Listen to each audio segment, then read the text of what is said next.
Just real quick, guys, I just want to hit a toolbox talks with you guys before we get started, a couple minutes. Warning lines up on the roof, make sure they're kept tight, 39 inches above the roof. Just keep them tight all the way around. If you see them sagging, if you see guys raising them up and going under them, they're going to get loose. So just go back and tighten them up again. Don't do any work outside those warning line flags unless you have a safety monitor, somebody watching you, or if you're hooked up to one of the retractables that we'll have up on the roof. If you're working on the ground, lowering stuff or helping out, getting stuff for somebody, just have a hard hat when you're down below the roof. One of the key things we need to do is remember later, this pool is going to be full of kids and moms. So we just got to watch what we say. Don't throw anything off the roof, because if it gets windy or anything like that, it'll end up over in the pool, guaranteed. I don't care if the wind's blowing that way, it'll end up over there.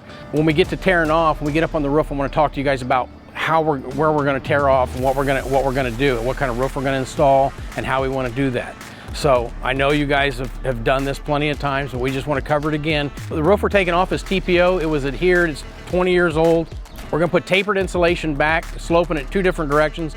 We'll be putting that tapered insulation down in adhesive, a low-rise adhesive, and then we're going to put 60 mil TPO. It'll be adhered. We'll be using TPO SA, so it's a self-adhesive. That's all I wanted to hit on today. Stay hydrated, because it's going to be hot. Drink plenty of water. Okay, so if you guys look at that tapered layout, so the center is going to be somewhere in here. Just measure, find out where your high point is. You're going to start from the middle and work one way, this way or that way. I think I would work this way, because there's a roof drain over there, and start the high point and work this way. Normally, if there wasn't a forecast of rain, you probably would just go ahead and probably knock out half of this and complete it in a day, and then just do the other half. But because of rain in the forecast, I wouldn't get too aggressive on tearing it off, because you can see that it holds water. Each day I want us to make sure that we're 100% watertight. Whatever we decide we're tearing off, make sure we know where we're going to put it in. This tapered is all sloping to that and draining over there. This edge here, you're going to build up with 2x6s. There's a stack of 2x6s. So you'll end up being wherever the thickest point of insulation will be your highest point of your 2x6s. Don't matter if it's a ½ inch higher or what.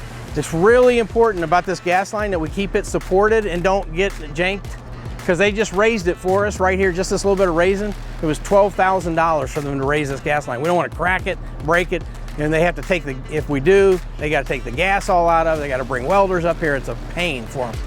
We do residential, commercial, whatever the need is, we've got you covered.